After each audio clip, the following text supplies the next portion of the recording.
بے سے لے کے یعنی بے پے تے ٹے سے جیم چے ہے خے دال ڈال زال رے اڑے زے یہ تمام حروف جو میں نے تسلسل سے بولے ہیں ادا کیے ہیں یہ تمام مؤنث ہیں، یعنی بے تا زے یا یہاں تک یہ تمام مؤنث ہیں۔ البتہ جیم ایک ایسا حرف ہے جو بیک وقت مذکر بھی ہے اور مؤنث بھی ہے، یعنی جیم ہوتی بھی ہے اور ہوتا بھی ہے، یہ فرق واضح ہے۔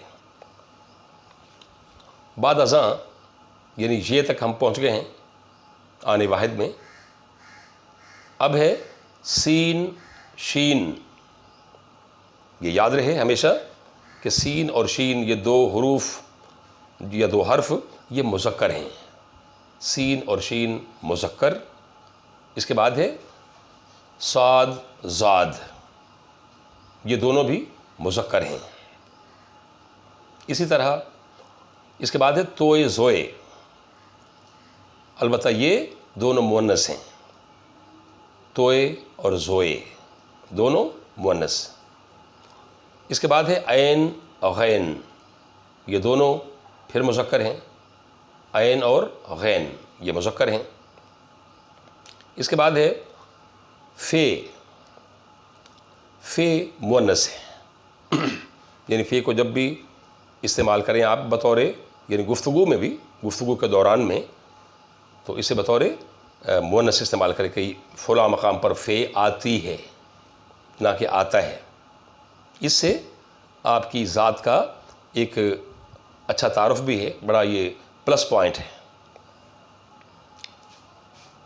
فے مؤنث، قاف کاف گاف لام میم نون واو، یہ تمام حروف جو میں نے فے کے بعد بولے واو تک یہ تمام مذکر ہیں۔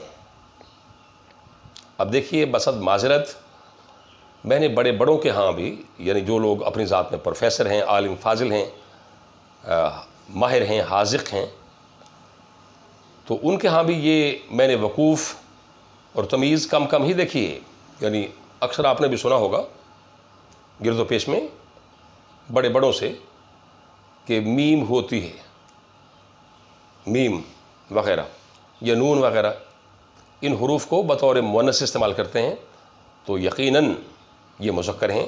پھر سے سن لیں کہ فے کے بعد فے بجائے خود مؤنث ہے، جبکہ قاف کاف گاف لام میم نون واو یہاں تک کہ یہ تمام حروف یہ مذکر ہیں۔ اس کے بعد ہے ہے، وہ البتہ مؤنث ہے۔ پھر ہے حمزہ، یہ مذکر ہے، تو پھر چھوٹی یہ ہو یا بڑی یہ ہو وہ تو یہی ہے، یہ بھی مؤنث ہے۔ حمزہ مذکر اور یہ مؤنث ہے۔ اس کے بعد ہے مرحلہ ترکیب، ترکیب کا مرحلہ ہے۔ تو ترکیب کے ویسے تو کئی مفاہیم اور مطالب ہیں، کئی اس کے لغوی اور لفظی معانی ہیں، جس طرح ترکیب ڈھنگ طریقہ، کئی چیزیں ملا کر ایک چیز بنانا، یا مرکب کرنا، یا پھر اصطلاح نحو میں کسی بھی فقرے یا جملے کی ایک ایک حرف کے بارے میں، ایک ایک حرف کے متعلق یہ بتانا کہ فلاں لفظ جو ہے، یعنی جملے میں جتنے بھی حروف ہیں ایک ایک لفظ بجائے خود قواعد یا گرامر کے روح سے کیا ہے، اسے بھی ترکیب ہی کہتے ہیں۔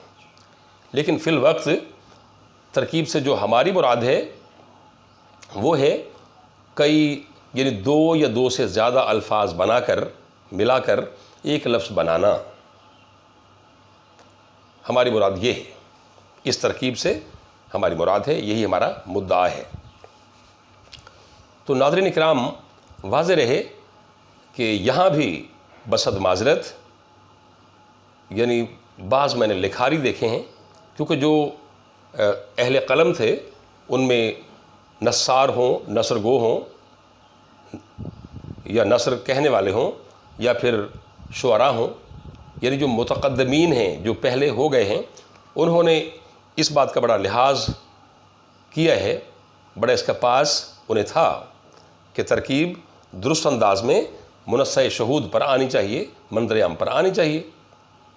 کیونکہ پہلے بھی میں نے عرض کیا تھا کہ لفظ ہمارا تعارف ہیں، ہماری پہچان ہے، ہماری شخصیت کی آئینہ داری، غمازی اور ترجمانی کرتے ہیں، اس لیے انہیں غیر اہم نہیں جاننا چاہیے. لیکن بعض جو متاخرین میں سے ہیں ان لوگوں کے ہاں تراکیب جو ہیں وہ غلط دیکھنے میں آئی ہیں. تو صاف ظاہر ہے کہ ایسا انہوں نے نادانستگی میں کیا ہوگا. ترکیب طریقہ جان لیں کہ ترکیب جب بھی ہم دو یا دو سے زیادہ الفاظ ملا کر اپنی تقریر میں یا تحریر میں استعمال کرتے ہیں تو اس کا طریقہ یہ ہے کہ یا تو وہ تمام الفاظ جتنے بھی ہم نے چنے ہیں، جتنے لفظوں سے ترکیب بنائی ہے، جنہیں اگر 2 ہیں یا 3 ہیں، کلیہ ہے، اہل زبان نے یہ ایک اصول طے کیا ہے، مقرر کیا ہے کہ ترکیب کے 2 یا 3 الفاظ جتنے بھی آپ نے چنے ہیں کہ وہ یا تو عربی کے ہوں، عربی زبان کے، یا پھر فارسی زبان کے ہوں. پھر سے سنیں کہ ترکیب کے 2 لفظ یا 3 یا 4 الفاظ جو ہم نے چنے ہیں جن سے ترکیب بنائی ہے، اہل زبان کے ہاں اس طرح سے یہ جائز ہے کہ وہ یا تو تمام الفاظ ترکیب کے عربی زبان کے ہوں یا پھر فارسی زبان کے ہوں، فارسی، یا عربی اور فارسی یعنی دونوں کا اس میں امتزاج ہو، ملاپ ہو. گویا تیسری زبان جو ہے، تیسری زبان کوئی بھی عربی اور فارسی کے سوا کوئی بھی اگر ہم ترکیب میں استعمال کریں گے تو وہ لامحالہ یکسر غلط ہوگی وہ ترکیب. مثالیں میں کچھ دیتا ہوں، یہ کچھ میں نے الفاظ ابھی کچھ دیر پہلے میں نے کاوش کی تھی، جمع کیے ہیں. جس طرح ہمارے ہاں چلتا ہے وطن عزیز، وطن عزیز یعنی عزیز وطن. اب اسے ہم جانچتے ہیں، اس ترکیب کو جانچتے ہیں، پرکھتے ہیں کہ کیا یہ ٹھیک ہے اہل زبان کے نزدیک. تو غور کیا تو پتہ چلا کہ ٹھیک ہے. کس طرح بھلا کہ وطن لفظ عربی زبان کا لفظ ہے، وطن عربی زبان کا لفظ ہے، اور اسی طرح عزیز لفظ بھی عربی زبان ہی کا ہے. تو وطن عزیز تو یہ 2 لفظوں پر مبنی ترکیب ہے، لہذا یہ بجائے ہے، درست ہے. تو ایسے ہی وطن عزیز ماؤ شما، یعنی اگر ہم بڑھا دیں، یہ بجائے خود خوبصورت چیز بھی ہے، دلکش ہو جاتی ہے ترکیب اگر کچھ ہم بڑھا بھی لیں. تو وطن عزیز ماؤ شما. اب دیکھیں ماں فارسی میں ہم کو کہتے ہیں، ہم، ماں، جس طرح من، میں یا میرا وغیرہ. تو ماں ہمارا یا ہم، شما آپ یا تم.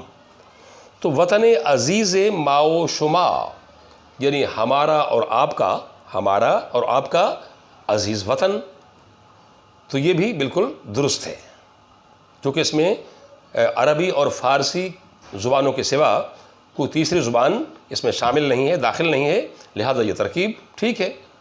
تو اگر ہم اس طرح استعمال کریں اپنی مرضی سے یا ذاتی تصرف یا مداخلت کے پیش نظر کہ وطن عزیز میرا و تیرا، وطن عزیز میرا و تیرا، تو یہ تو غلط ہوگا، کیونکہ میرا اور تیرا اس میں شامل ہو گیا.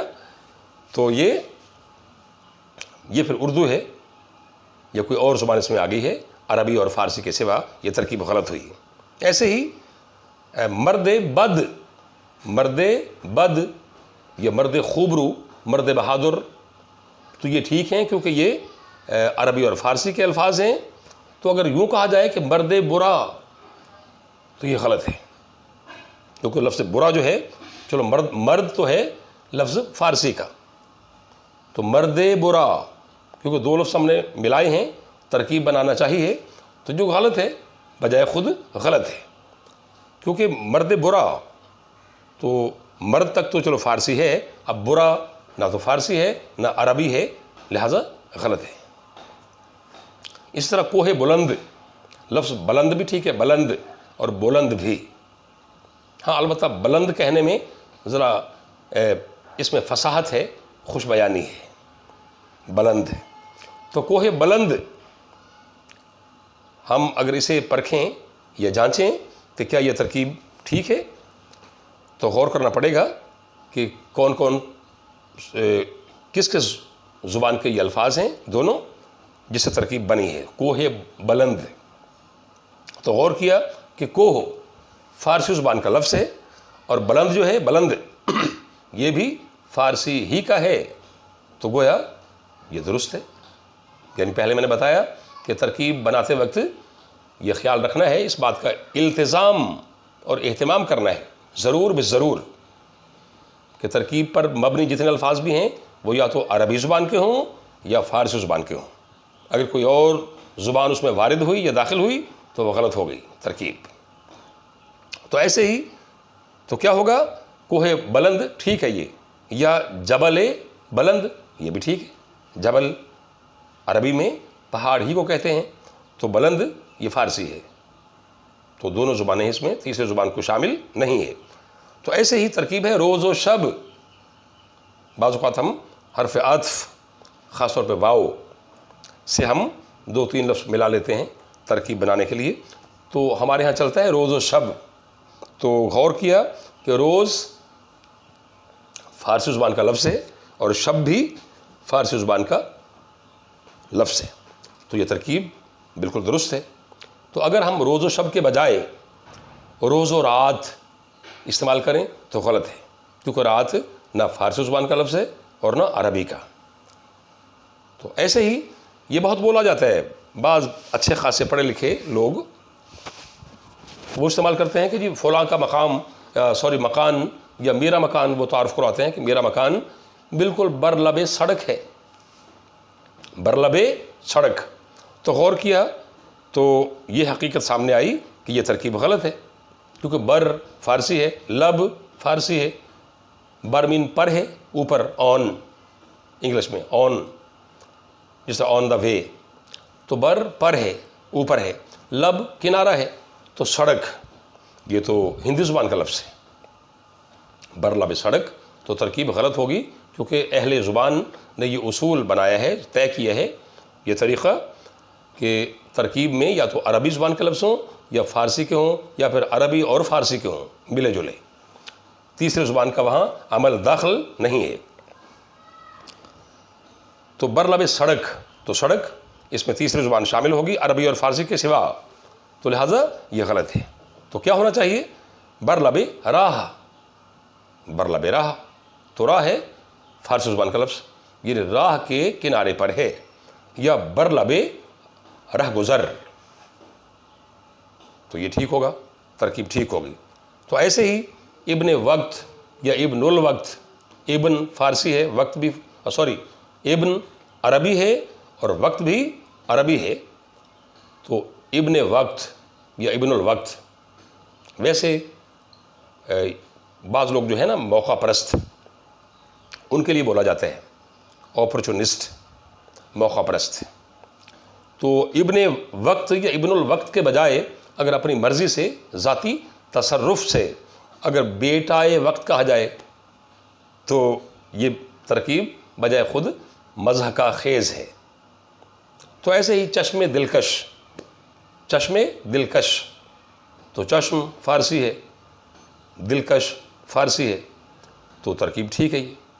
اگر اس کے بجائے اگر آنکھیں دلکش کہا جائے، آنکھیں دلکش، تو یکسر غلط ہے، بے معنی و لا یعنی ہے، کیونکہ آنکھ نہ عربی ہے نہ فارسی ہے، نہ عربی نہ فارسی، تو آنکھ ہے ہندی زبان کا لفظ، تو اس طرح سے ترکیب بالکل غلط ہوگی۔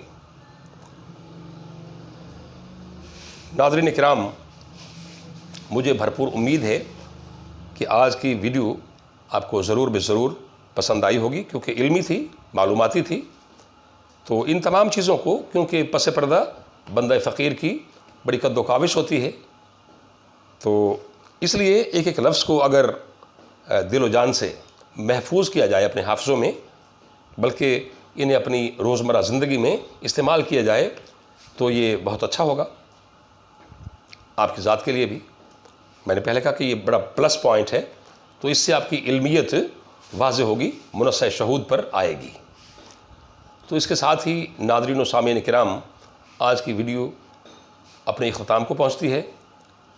تو آخر پر میں یہ گزارش کرنا چاہوں گا کہ ویڈیو پسند آنے کی شکل میں میرے چینل کو زیادہ سے زیادہ سبسکرائب کریں، لائک اور شیئر کریں، اور اپنے اپنے کمنٹس سے ضرور آگاہ کریں۔ یار زندہ صحبت باقی۔ اللہ حافظ۔